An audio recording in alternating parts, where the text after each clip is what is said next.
Most rookies need time to adapt to the NFL, but this two-star recruit came into the league and took it over right away. So how did he do it? Well, here's the story of Justin Jefferson's journey to stardom began in Destrehan, Louisiana, where he attended Destrehan High School, but it was by no means an easy journey. Justin came from an athletic family. His father, John, played college basketball, and his two older brothers, Jordan and Ricky, both had very successful careers at LSU and played in the NFL. So Justin knew exactly what it would take to play football at the highest level. But Justin wasn't as physically gifted as his brothers when he first got to high school. He was small instead of just 5'7", 125 pounds. Even under the guidance of his brothers, he could only make the JV team as a safety. His freshman year, he broke his elbow playing scout team during that season, 3 years into his high school career, and Justin was yet to reach the heights of his brothers. His dream of reaching the NFL was becoming very unlikely, and even though he may have started to give up on his dream, Justin's family still believed in him. And after getting x-rays of his growth plates, the doctor informed Justin and his family that he was about to hit a big growth spur. That growth spurt came in his junior year when Jess grew to 6'1" and gained almost 40 pounds, which gave him a shot with the varsity team. While he did get on the field in his junior season, his knees constantly knotted up due to his massive growth spurt, and he ran with limp. This made him look uncoordinated and limited his explosiveness.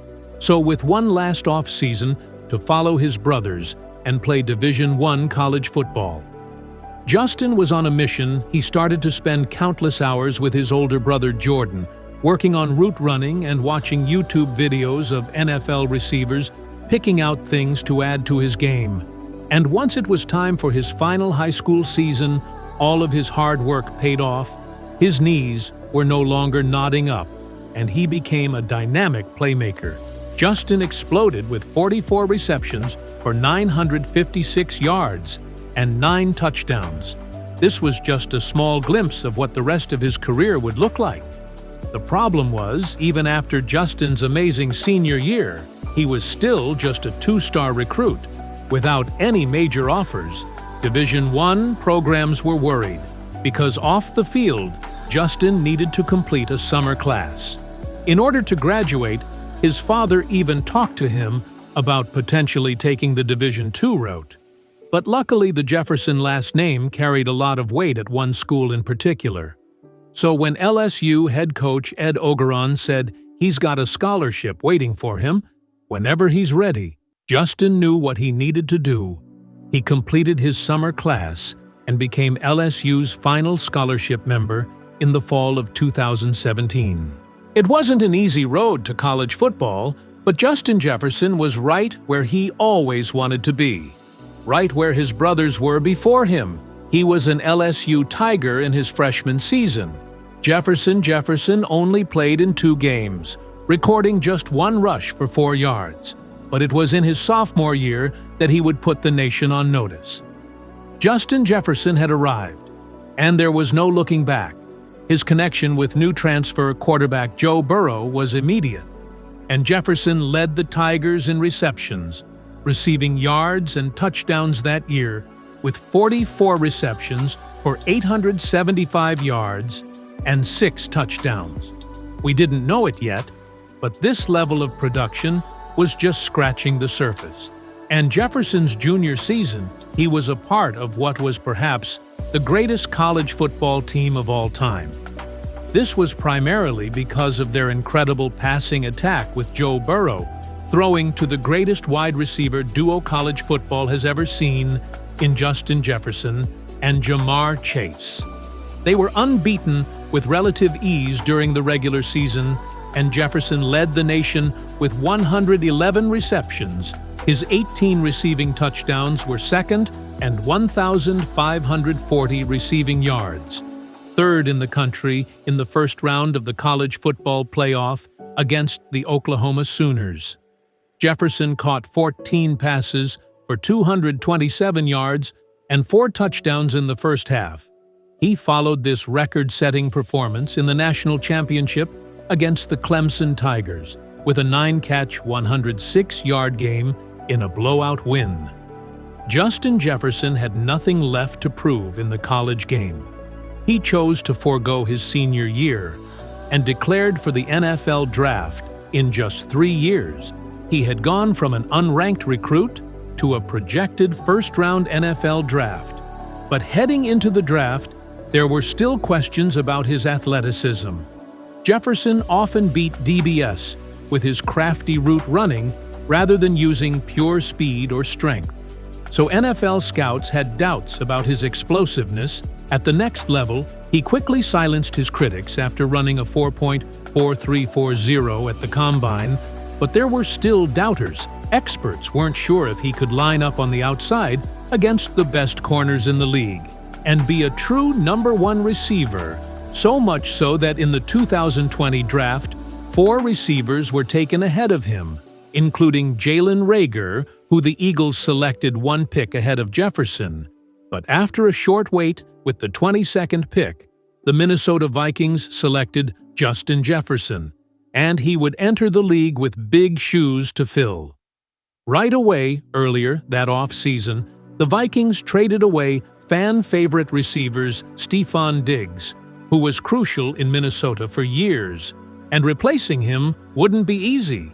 But it didn't take long for Vikings fans to fall in love with the new kid in town, in somewhat of an unprecedented off-season, due to the pandemic that saw no preseason and less off-season training than usual. Many rookies struggled to get off the mark. Jefferson was no exception, and he didn't get his first start until Week 3 against the Tennessee Titans. When the opportunity came, he picked up right where he left off in college. In just the first start of his NFL career, Justin Jefferson caught 7 passes for 175 yards and a touchdown. This was also when the world was introduced to the celebration he's made so famous, the gritty. He followed up his incredible debut with a 4-reception, 103-yard game in Week 4 against the Texans, becoming just the 5th receiver in Vikings history to have back-to-back 100-yard games in their rookie season. I had a career game record-setting game. It doesn't matter if we don't come out the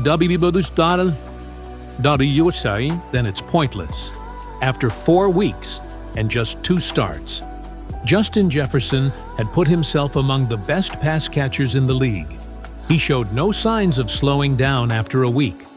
6 explosion against the Atlanta Falcons that saw Jefferson put up 166 yards, and 2 touchdowns. His frightening pace made breaking the rookie receiving record a realistic goal in Week 13 against the Jaguars. 121 yards and a touchdown, some break the 1,000-yard receiving mark. It took him just 12 games to reach the milestone, making him the 5th fastest player in NFL history to reach 1,000 yards. Justin Jefferson's silky route running, combined with his incredible ability to get to the point of the catch, made him almost unstoppable to cover one-on-one. After Justin's Week 15 game against the Chicago Bears, where he hauled in 8 receptions for 104 yards, he broke Randy Moss's Vikings rookie record for receptions, and in the final game of the season in Detroit, he had 9 receptions for 133 yards to set a new NFL rookie record for receiving yards.